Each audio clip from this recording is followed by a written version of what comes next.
The Senate voted 97-1 Thursday to ban so-called cop killer bullets, which can penetrate bulletproof vests. The measure now goes to the House, which passed a similar bill last year. Now is the time for Helter Skelter. With those words, in the summer of 1969, Charles Manson set into motion a wave of terror in Southern California. In 2 nights, Manson's murderous spree took the lives of at least 7 people, including actress Sharon Tate and her unborn baby. The cult, or family, spoke of launching a holy war against the rich and the powerful. Many of its members were heavy users of hallucinogenic drugs, mainly LSD.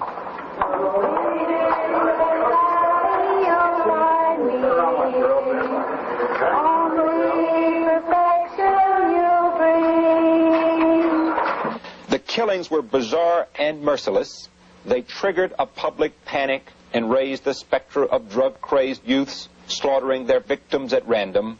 The Tate LaBianca murders abruptly ended an era that's remembered today for its flower children, Beatles music, and make love, not war slogans.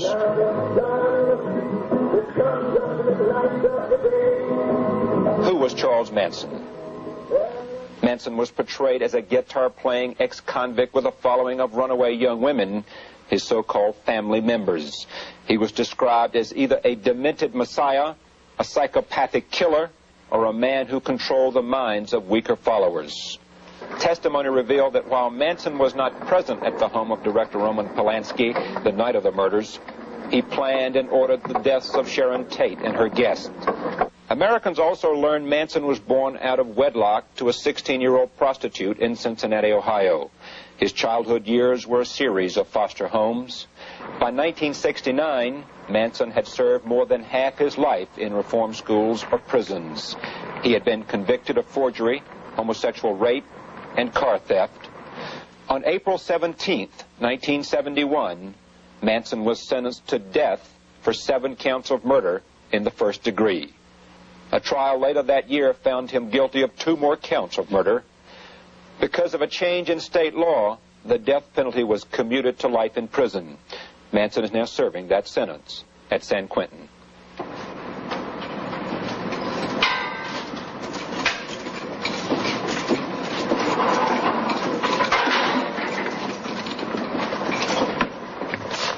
So, Rose, how are you? How are you? I've been watching you on the tube. What do you think? Everything. Nothing. Let me sit here.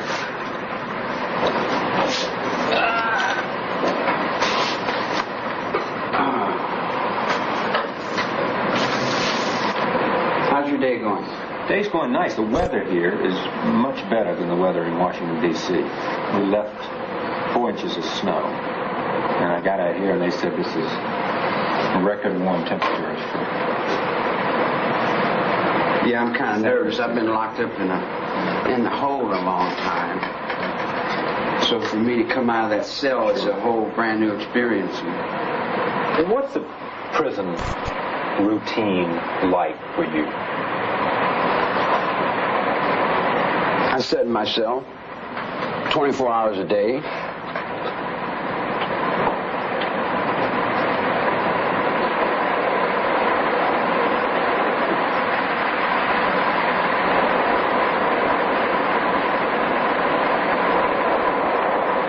Do you read?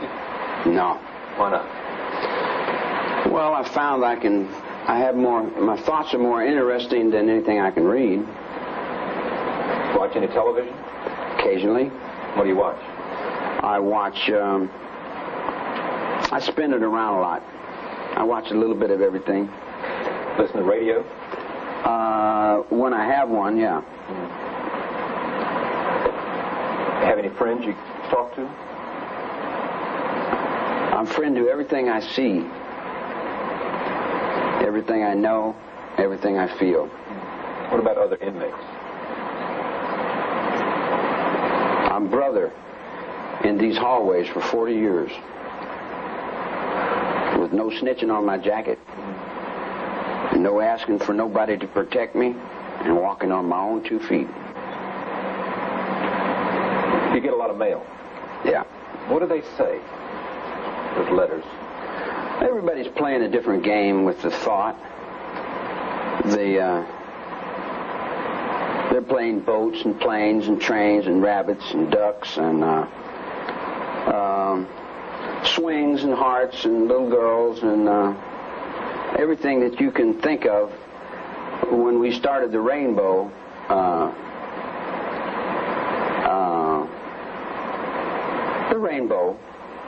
all the thoughts that go with the seed grows up from the ground. Everything that grows starts and grows up.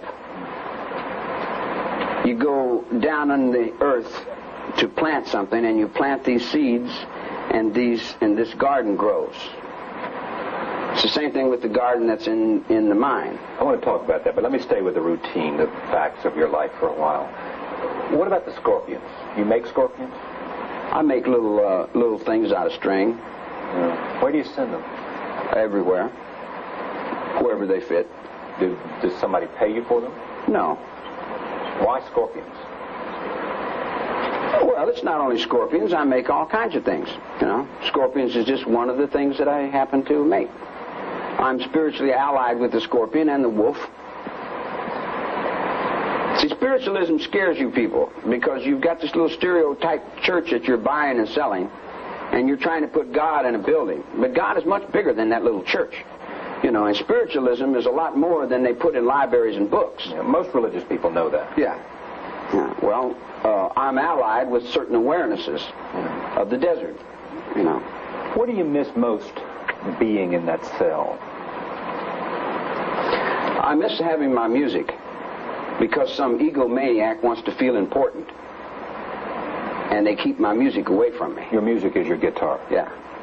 Well, they say if they give you a guitar, they got to give everybody a guitar. That's an excuse. That's a total cop-out. I got a big jealous snake I have to deal with every day. A big, inadequate, incompetent, jealous snake that has no mind, that has no soul. Is that a person? It just wound up with money. You could pay him to walk backwards. You buy them and sell them. They're in Wall Street. When we sit here and talk to you, people wonder, where did Charlie Manson come from? What are your earliest memories? I come from the heart of Bing Crosby, Frank Sinatra. But what does that mean? Tom Mix. Those were the people that you listened to as a child? Yeah, Roosevelt. I come from the hills of Kentucky. I come from hard times, bologna for Sunday dinner. I come from the Depression. You come from not knowing your father? I know my father. My father's all men. Yeah, but your biological father you don't know. Section 8. All the discharged men of the Second World War raised me. Ferguson was an ensign in the Navy. He raised me. All the guys that came back from the war raises all the kids that are locked up in prisons. What about your mother? Mother is the icebox. Yeah. She's the penitentiary. One of my first recollections is walking in Moundsville State Prison, West Virginia. Big gray stone place. And I come to visit my mom. She was doing time there. For what? Strong-arm robbery. Trying to make some food, put some food on the table and give me an operation when I was a child. That's your first, one of your earliest memories? Yeah, I remember that. That was a... Are there happy memories? I don't have that. You don't have that? I don't have that yin and yang that you do. Is that yin yang? Yeah. In other words, you can't make me unhappy. Are sad memories, though, growing up? I don't have all that. Yeah. You do have it. You have an experience. You're an individual, one human being with experiences. When you leave, go get a big rock and set it on a table. Yeah. I'm that rock on the table. Charles Manson has any roots at all, they are in the penal system. He had spent more than 20 years in correctional facilities even before the Tate LaBianca killings. For him, then, the jail cell is the stable home he never knew. Some say his life is a monument to parental neglect and the failure of our prison systems. We talk more of Manson's early years in this part of our interview. When you were 16, You were out on your own. You were making money on your own. Yeah, but you were when in I trouble was with the law. yeah, but you got to realize when I was 16, it's not like people that you would think is 16. Why is that? Well, a person that's raised on the street at 16 years old is generally about 55 in their minds. Because they see so many experiences so quick. You know, they've been through more life and death situations, and they've been through 10 times more than the average person sitting there doing what their mother says, going back and forwards to school. In other words, life is not in a school book. Yeah. Do you want to look back at that early period of your life and before the 60s and say, boy, something went wrong because I got on this track and I was in and out of prison, and I went to foster homes, and then my mother would take me, then I'd go see my grandmother, and then I'd go back and see my mother, and then she would run away, and somehow. Did that shape you? Did it make a difference?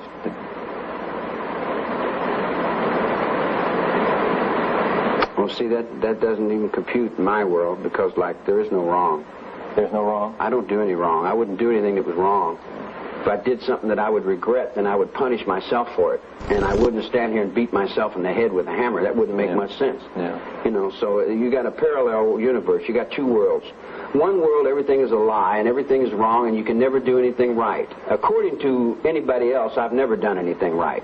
There's always been someone to say that I wasn't right and I did it wrong. Yeah. But in the world that I live in, I've never made a bad move in my whole life. In the world you have lived in, sure, you would not rewrite any episode. You would not change anything. You do not look back and say, my God, I took a wrong turn there. No. None of it. No. Not once. I wouldn't be here if I did it. So you got to realize there's no slack in my act. Yeah. I can't. In other words, you go down to St. Louis, right, and you get off the bus and you're broke. Right. You go to the phone and call moms. Right. I don't. I go to the alley and get a tire iron. And do what? And whatever I got to do to survive. That's what I do. And so what's the difference in you and me then? Because you don't know how to survive. You're weak. You have emotions. You play little games with your mind. You chase your tail. Yeah, but you have said before about your life that you needed love and you needed family and you needed friends, and that's the one thing that every man needs. No, you misunderstood. I never said anything like that. You might paraphrase what I said into thinking I said something like that. Everything is love. There's nothing that isn't love. Even the confusion is love in one form or another. It's misguided. Love is a word that we use to supplement for God. Or I would rather use the word intelligence. If you're going to use the word love, use the word intelligence. Because love is misunderstood in so many different ways and fashions. Do you need to be loved? Loved. I am loved. By whom? I am loved. Are you loved? I am loved. Are you loved? All the way. Okay. I'm around the world with it. Ain't you seen it? 15 times. Standing in the fire with it, man. Meaning what? Meaning I'm taking up all the slack for you. I'm carrying you around, Nixon. Yeah. I still got you. Hey, Regan, hey, Ronnie. I didn't tell him that was your gun that shot that guy.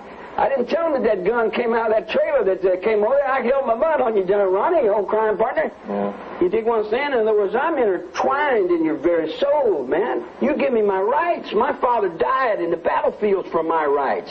Then I go down to L.A. and some district attorney wants to get rich and make a lot of money. Yeah. He's got something that's selling good. He dumps it over on me. It's okay. Yeah. There's only one poor guy down here. He's nobody. And they overlook the fact that I had already been brother in this penitentiary for 22 years. I speak big in that yard out there. But did they overlook that fact or not?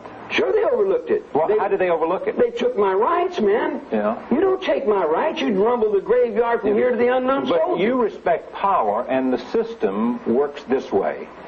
The state has power, and if, in fact, you violate the laws of the state, they have the power to put you away. Sure. You respect that? Sure. I did for 22 years. That's right. That's why I'm mad. That's why I'm mad. I held that up.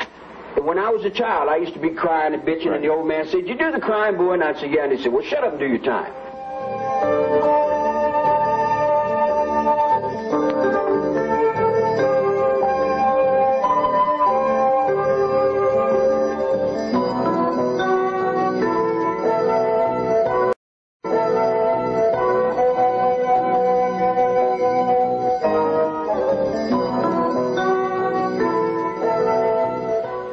In this part of our interview with convicted murderer Charles Manson, we talk about the influence of Haight-Ashbury. He met the gentle folk there, the hippies at the height of flower power. He started collecting a harem of young, impressionable women. The group later developed into his family, the family that was responsible for the Tate LaBianca murders. All this began to develop when Manson was freed from prison in 1967 and lingered in San Francisco. So when I get back out, and your kids pick me up out of the street and pick me up out of the garbage can, all I want is the little girls. I love them little girls. I'm following little girls around. I ain't got no thought in my mind about nothing. Right. I'm not trying to stop nobody. I'm playing music. I'm free. It took me 22 years to get out of this hallway. This was Haight-Ashbury, 1967. Yeah. They picked me up. They said, kid, 16-year-old kid. I said, where do you sleep? He said, where I lay down? I said, well, don't you have to have an apartment? He said, no, I sleep in the park. I said, how do you do that? He said, sleeping bag. I said, is that right? What do you eat? He said, food. I said, man, where do you get it? He said, wherever I can. I said, don't you have a job? And he laughed at me. He said, no, I went out to Diggers. Yeah. So I went down and I looked around and I said, hey, this is love here. Yeah. This is love here. The best time of your life. Yeah. It was the only time in my life. I never had no life before that. It's always been in here with these guys, man. It's always been in jail. I never had no life outside. I've been locked up since I was 9 years old. I know, man. but now you're in 1967, you're in Haight-Ashbury in San Francisco. I got out. I'm free. I'm free. You're free. I got better sense than break the law, man. I'm not going to break no law. If you break the law, you put yourself in jail. You're in Haight-Ashbury, and what's the magnetism of you? Why did they come to you? Why were they attracted to you? Well, those young girls that you were looking all for. Right. Here's the thing. In the penitentiary, you learn this. All right. Don't lie. Don't lie, man. If someone catches you in a lie, you leave yourself open to get snuffed. And all my life, I've lived in the eye of that tell the truth. Pay your debts. Don't get involved in other people's business. Do your number, do your time. And you learn to stand on your own. So I'm walking, I'm standing on my own. People see me standing on my own. Not too many people in your world can do that. But I don't realize that at that particular time. I don't realize how weak and mindless you people are. See, I'm judging you by the people in here. And you're at Haight-Ashbury, and you meet these young women, young girls, young people, and you're playing a guitar, and everything is happy, and there's a lot of love, and you're not lying to them. You're just singing songs, and they're coming to you. What's going on? What's happening? The world was happening. The war was going on. Yeah. All the children wanted to stop the war. Yeah. They wanted peace on earth. Yeah. And they come to me and they says, they said, well, we want this, this, and this. And I said, okay. And they said, let's go demonstrate. And I said, no, I'm not going to go demonstrate. I'm not going to go get put in jail. And they said, well, wouldn't you give your love to stop the war? And wouldn't you give your love to save the world? I said, would you give your love to save the world? And they said, yeah. I said, well, how much would you give to save the world? And they said, we would give all. I'll lay my body down. You dig? I give all to save the world. I said, well, if that's you, then you can do that. But I just gave 22 years of my life, and I'm not going back in there for God or nobody else. So if you want to do that, that's your road. What was it like for you? Was there... I passed through Haight-Ashbury. Yeah. I threw my pistol off of that bridge over there. You did? Yeah. Because... I got tired of carrying pistols. I thought, well, I don't need to shoot anybody, so I threw the pistol over. But this was the best time of your life, you said. You had a family of people that loved you, a lot of girls you liked. I didn't say, you say I didn't say I'm asking. people loved I'm only me, asking. I'm only asking. I said the people were loved. That was love. It was happening there. Yeah. That was happening. But you got to realize I came in on the end of that. Right. And I only went through that. I never got stuck up in that. Yeah. Because I seen the pitfalls. I seen the speed freaks.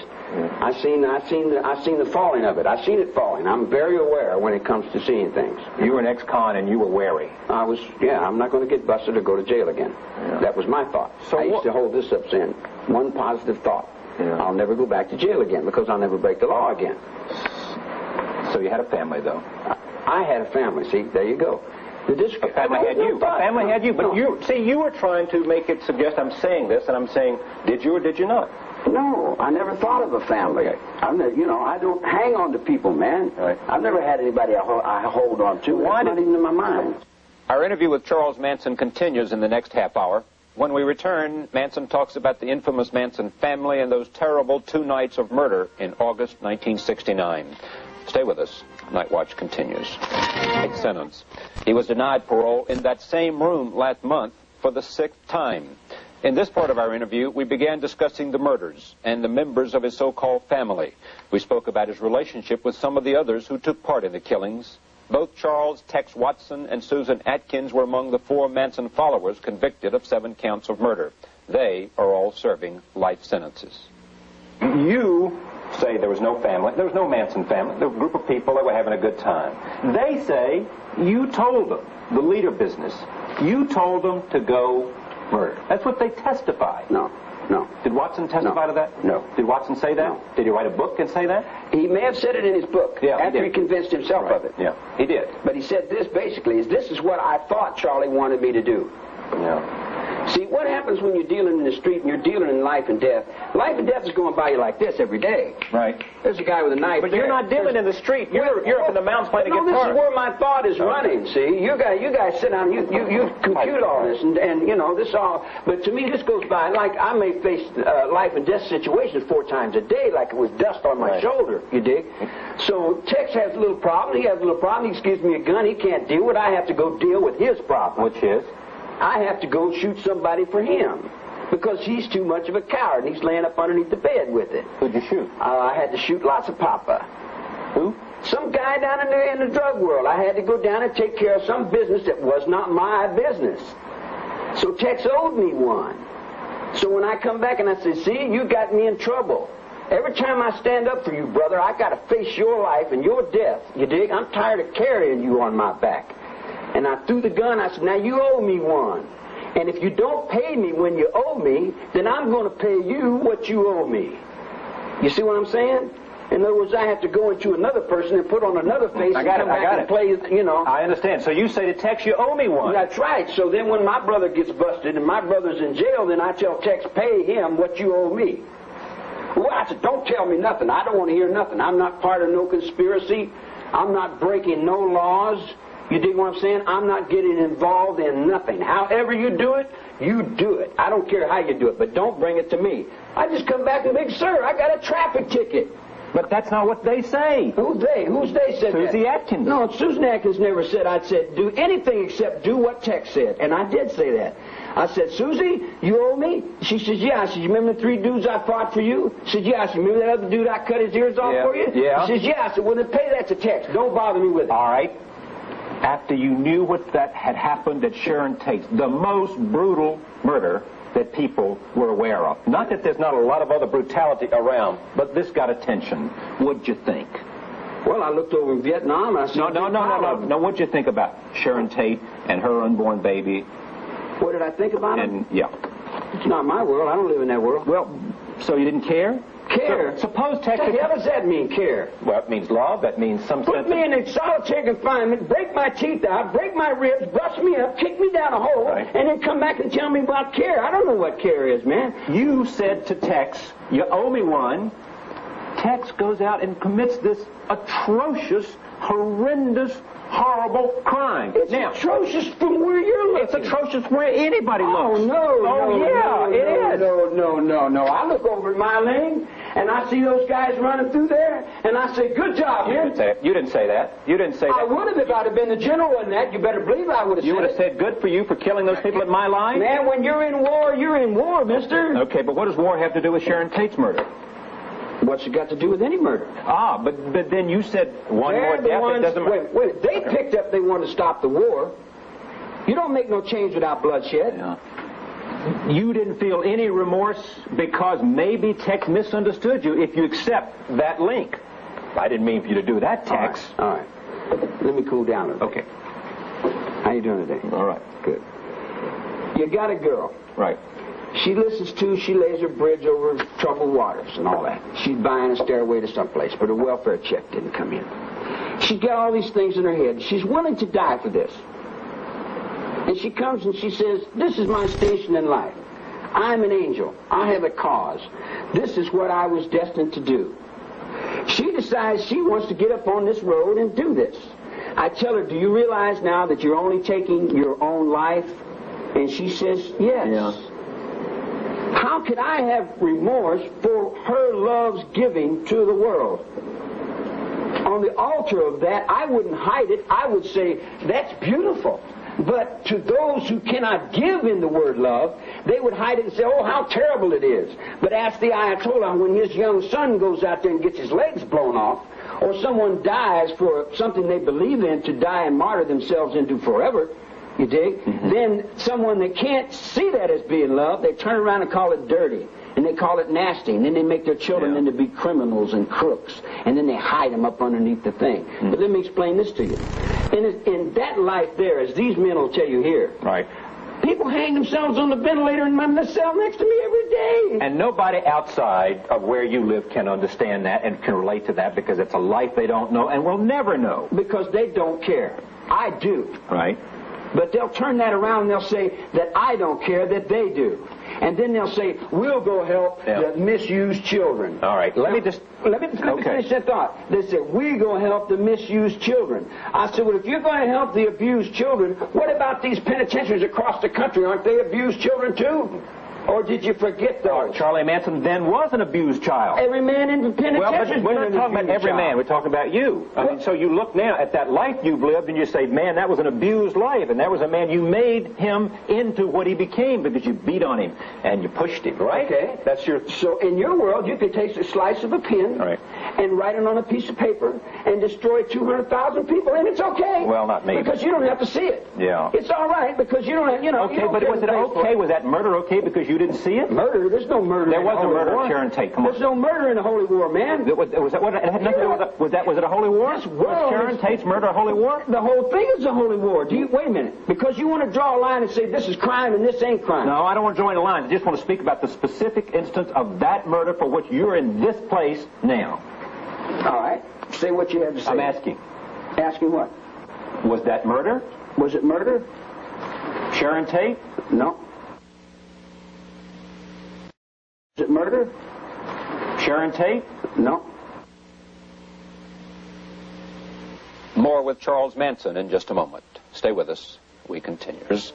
But we also explored the link of his family to the era of hippies, peace, love, and flower power. Who is Charlie Manson? Charlie Manson's whoever he's allowed to be, whoever you make out of him, I guess. And what of those people who say, monster? What you see, what you get. But do you like it? Man, they have to live with it. I don't. You live with your judgments. I live with mine. Perception. The most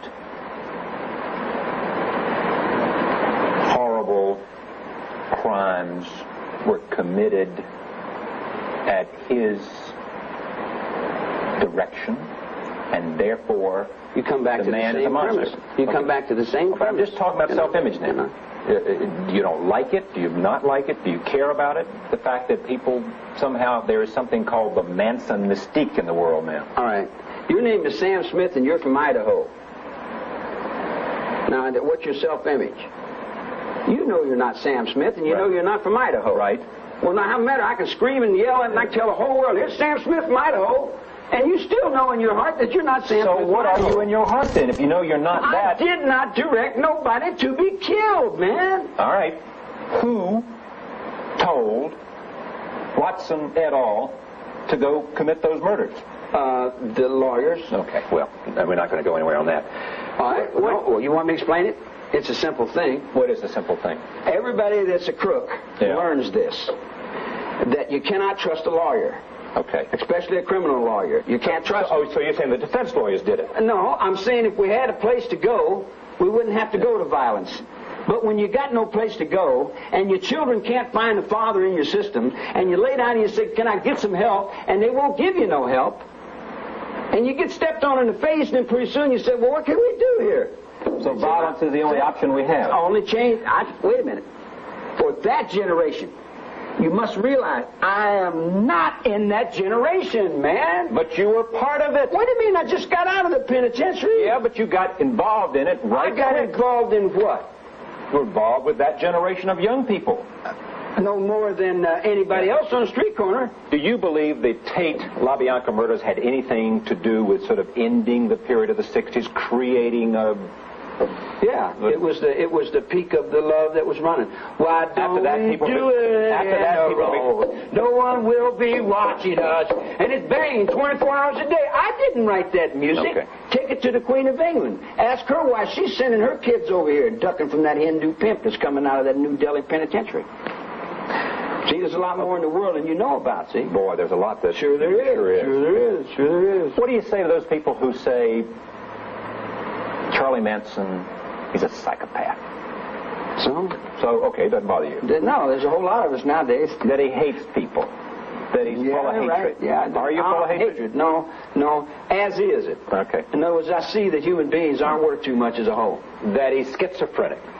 Yeah, I can be that. You are that. Sure, I can. Well, aren't we all? Yeah, well... You know, they put you in the middle of the yard, I bet you change your personality. I'm sure it would. Yeah. But you keep coming back to that, that they did this to me because they put me in the pen. I didn't say they. I'm not blaming nobody for anything, man. I'm not pushing no rocks around.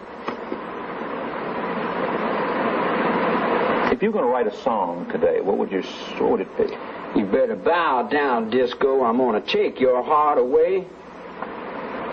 More? I got nothing behind me. You need a guitar to do it, huh? Yeah.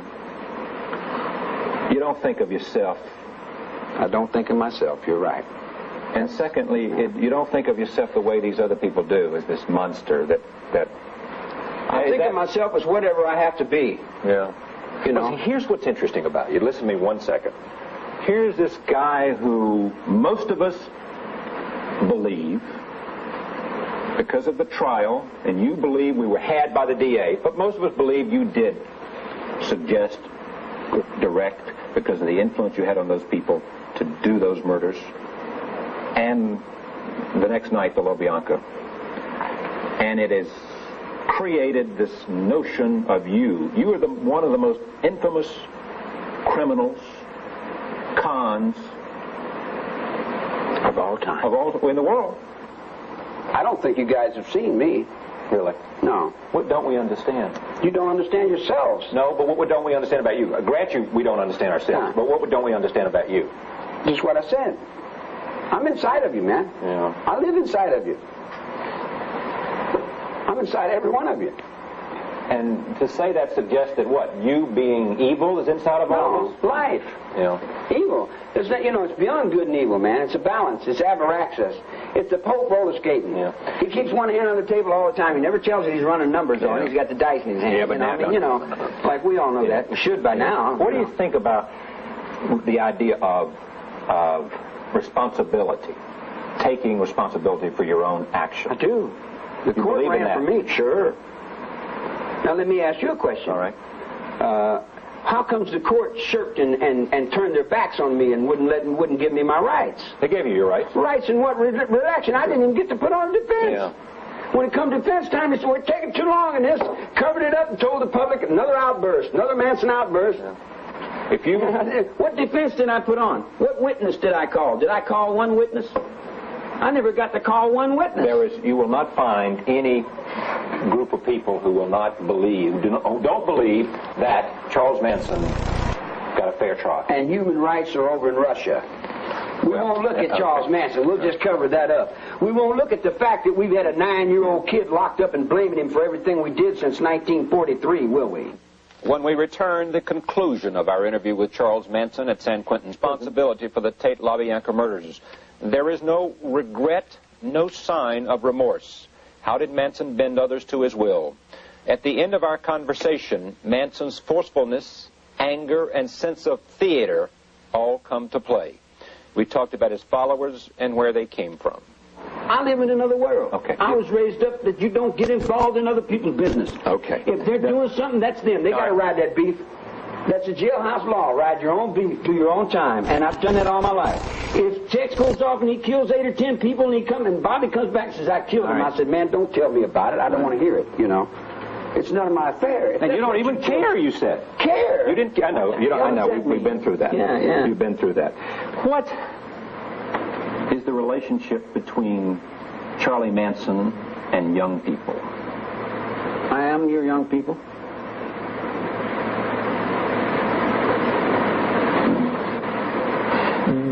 There are people who fear you. You like that? True love fear means power. Love casts out all fear. If you're afraid of me, there's something wrong with you. Not me, but there are people who are fearful of you. Well, then they got to work down for themselves. They shouldn't be.